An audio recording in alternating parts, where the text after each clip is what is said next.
welcome to my channel and my first ever video. My name is Jane, I'm living in Australia, so shout out to my fellow Australian collectors out there. And today we'll be unboxing two figurines, so let's get started. So as you can probably see from the side here, we have two figurines. We have the Nendoroid of Korean Satsuki from Kill la Kill by Good Smile Company, as well as the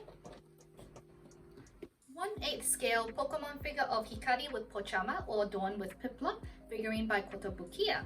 So yeah, without further ado, let's get started. Yeah, let's start off with the Nendoroid of Korean Satsuki from Kill la Kill. I got her in B+B condition from AMIAMI pre-owned, and she came with the two red text plates. I think the people got them as a bonus if they ordered off Good Smile Company upon its release.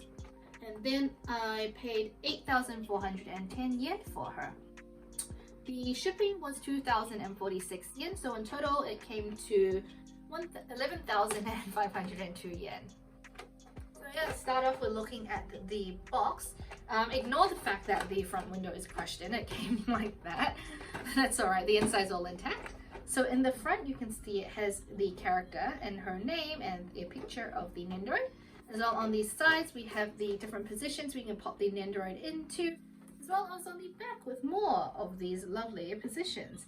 I especially like this one of her stepping up onto the building, and this one of her screaming at you and pointing her sword at you.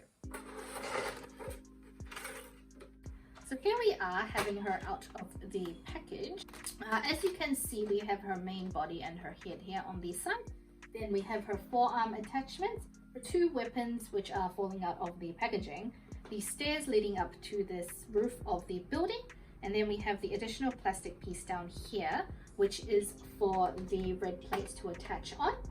And then we have her other half of her body attachment, an additional faceplate of her screaming at you. And then we have not one, but two Nendoroid bases. So here is Satsuki out of the box in all her glory, eyebrows and all. Because she is from the pre-owned section of AMIAMI, she might have a few scuffs or marks on her, but that's okay. Otherwise, she is in a very, very good condition. And then her hair is just super nice, super black. And then her face is so cute with a little pouty look. And I love how the eyes are painted on the face here. Her uniform is this lovely white with the gold accents and the little blue lines as well. The gold is really metallic, which is very, very nice. So here we have Satsuki with her screaming faceplate. To be honest, I think the screaming faceplate is my preferred one out of the two faceplates that we have, just because of how much expression that it has, and it is quite true to the anime, which I love. She's just so angry, but she's in her small chibi size. It's just absolutely adorable. So her sword as well is just with a black blade and a silver handle, and then it fits nicely into her hand. Here I'm just going to put the Nendoroid in a few other poses. Here's the one of her stepping up onto the school roof, which does make use of the two Nendoroid bases the figurine comes with. This is the first Nendoroid that I own that has two bases, which I think is pretty interesting, pretty cool. But I probably wouldn't pose her in this long term just because of how much space it does take up. So here is the Nendoroid in my favorite pose. It is the one where she's standing on the roof and just staring down at you with her sword, screaming into your face. The only weird thing is that there's no attachment for the actual sword on the roof of the school, so I'm scared if I do knock it, the sword will go flying out into the abyss somewhere. And I can also make use of the plates with the text on them for extra dramatic effect.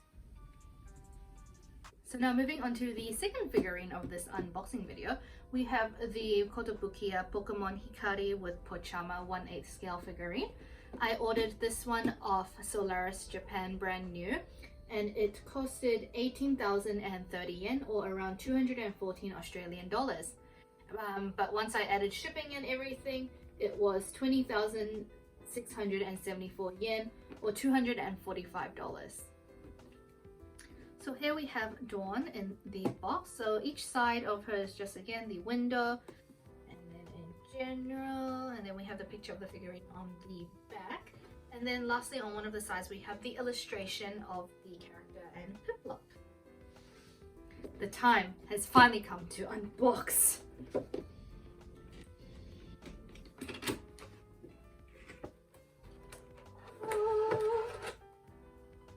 So here is Dawn and Piplup out of the box. Super cute Pokemon figurines. I have no regrets paying aftermarket prices for this one. It's one of my favorites. So here the Piplup actually comes detached with no base. So he kind of just sits there like so. And then the little bubbles on the Piplup is actually like iridescent. So it does reflect different colors in the light, which I love. So the main reason I actually bought this figurine was in celebration of the Sinnoh remake games on the Switch being announced. I saw the announcement and I was like, oh my god, I have to get the figurine to celebrate. And also because Kotobukiya announced the Cynthia and Garchomp scale figurine, and I thought how cool would it be for this Cynthia and this Dawn to sit on the shelf together and they'll match. Also, Cynthia is the best champion, if I do say so myself. So now back to the figurine. I love how the hat is like grey and white with the shading, and then also her hair and the scarf looks like it's flowing in the wind. It's very dynamic, which is very cool. And then her arms are outstretched, and you can also see the Poketch, the watch device seen in the Sinnoh games on her wrist. And then her classic outfit seen in the anime and the game, of course. And lastly, her boots at the bottom, which are nice and pink, which matches the pink base. So moving on to the Piplup of the figurine. Piplup was my starter when I played the Generation 4 games, and I love him very much. As I mentioned before, I love how the Piplup here has the little iridescent bubbles. They could have just made the bubbles out of just clear blue plastic, but the fact that they made it iridescent, it's just a really nice touch, and it does make it look like actual water. Moving onwards, the rest of the Piplup is also nicely painted. He's quite light, so he is a bit easy to knock over if you like bump into your shelf or the figure. But yeah, maybe they could have made an attachment for him on the actual base, but I do like the fact that you are free to position him wherever you want. So here are the two figurines unboxed. We have the Dawn and Piplup, as well as the Sasuke Nindoroid in the background there. I do think the Sasuke Nindoroid vibes quite well with the other figurines on that shelf, if I do say so myself. Thank you for staying to the end, and if you did enjoy my content, feel free to like, comment or subscribe to my channel. I would really appreciate it.